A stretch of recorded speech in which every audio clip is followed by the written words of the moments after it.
So the new CPI report just came out this morning, and I want to break that down because in this report, there's some very shocking numbers. And some of these numbers may be telling a lie. But I want to address what's going on there because this is what we are seeing this morning. Inflation rose by 0.5% in January, more than expected and up 6.4% from a year ago. Well, let's address that. Because what was expected? Well, what was expected year-over-year inflation was supposed to be at 6.2%. We come in at 6.4, which is actually down 1% from a month ago. That should be good news, right? Well, a little bit. The bad news is it was expected at 6.2, came in hotter, 0.2% higher. Month over month, we did hit expectation. We were at 0.5%. Core month over month was the expected was 0.4%, and core year over year was 5.5%. Here's what happened. Two headline numbers. 6.4% was the CPI report, and core, this is everything minus food and energy, came in at 5.6%. So again, a little bit hotter. Now, why do I say there's some shocking news here and there could be some lies in this report? Well, it's because of a few things. First, let's get to wages though. Something that I've warned about in the past is wages are becoming a problem for the American people. And I say this because the average hourly earnings fell by 0.2% month over month. We are now down 1.8% year over year. Okay, think about this. Wages, inflation. Wages are now down 1.8%. Inflation is up 6.4%. So that means we are what? At 8.2% difference? Right? Yeah, that's a problem. That is a major problem that the American people who were already struggling to put food on the table, to pay their rent, to put fuel in their vehicles. This is becoming a problem because now your wages are doing less, buying less than what they could have, many months ago. Again, it's a major issue. Let's talk about some other interesting numbers. This is one that I think is the biggest lie, but again, this is the CPI report. I think this is being the report's being manipulated a little bit, but again, we don't know. But here's the thing. Just because our CPI report today says 6.4% doesn't mean that they don't come out and adjust it upwards later on. That could happen. We see it every single month. But here's the big one. Used cars and trucks. This came in at negative 1.9%. The expectation was they were going to come in hotter than 2%. Now, the reason I think this is odd is because of a Manheim report. This indicates that prices rose for the past 2 months. The prices for used vehicles rose. Okay? Keep this in mind. Remember, was it last month or whatever, we saw, Teslas, they went down in price, but then they went back up. Yeah. Well, the indications have all been that prices for used vehicles went down in 2022. They started to drop, and now they're actually going back up. Well, if prices are going back up, and they have been for the past 2 months, why wouldn't we see that in the CPI report? I think that's interesting. Okay? Medical care services went down negative 0.7%. We also saw shelter. This continued to go up by 0.7%. This is another big one.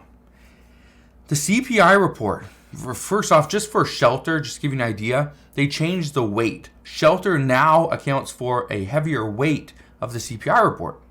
It used to be 42.4%. Now shelter is 44.4%. Went up 2%. So keep in mind that shelter is an even greater weight. But here's the thing. Most economists are expecting as soon as shelter, we see housing prices just plummet. What's going to happen is this going to pull that CPI report down. It's not going to be 6.4%. We're going to probably be in the 4 to low 5s is what they're predicting. Okay? But here's the thing.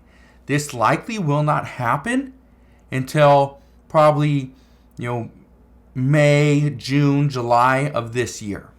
So don't expect we're just going to see the CPI report and inflation just plummet. And even though we may see shelter plummet and it brings the entire CPI report down, here's the thing. This will most likely not change food, okay, energy. This will have an impact on services, but this is going to pull shelter down first, and then likely after that, then we'll start to see the ripple effects throughout the entire economy. It's normally what happens. But now that we're talking about food, let's address that. The food index, it increased by just 0.5% month over month. Not bad. Meats, poultry, fish, eggs, all increased. That index increased by 0.7%. Just to give you an idea though, eggs, they increased themselves by 8.5%. That's 8.5% month over month. That's not year over year, that's month over month. We also saw fruits and vegetables fell in price by 0.5%, but I did reach out to a wholesale supplier that I've worked with in the past, and according to them, the reason why fruits and vegetables fell in price is because we have more. We have a larger supply. Demand is still the same, but we have a larger supply. Okay, so it's pretty interesting. Now, there was a line, and I want to address this line, but there was a line in the CPI report that indicated that motor vehicle insurance rose by 1.4%. Again, I reached out to somebody that I talked to just recently. He's a State Farm agent, owns his own, firm or whatever you call it, right? And I bring this up because the report is from again, this is from January. We see a lot of snow across the United States in January. Now, according to this State Farm agent, he says that drivers in difficult times, and he's seen this multiple times in the past, in difficult times, they regularly cancel their insurance so they can save money on the monthly premiums. That's what they do. They get insurance for a certain amount of time, and then they cancel it when roads are good, when they're not really worried about sliding into somebody or snow or whatever. But he said for snowy months, they buy the insurance again. And this likely contributed to more people having insurance in January. Not because more people are buying cars. Again, because according to this, it fell, right? New and used vehicles fell, right, by 1.9%. So if it fell, chances are we didn't have more people buying insurance. But that's the case. Again, it's interesting. Now, one thing that I'm seeing from this CPI report is that we are trending down. Okay, this is the good news. We are seeing disinflation on certain indexes, which is good. But the problem is that disinflation is happening so slowly. And I've warned about this in the past, and I've talked about how many economists were predicting this exact same thing, that inflation would take too long to come back down, which means it's sticking. If inflation is sticking where it is currently at 6.4%, 6.5%, right in the middle, that is too much for the American people. Can't afford it. We cannot afford our necessities if we see inflation stay where it currently is, which means we are going to spend more money throughout this year than we were anticipating. This is a problem because most Americans do not have money saved up.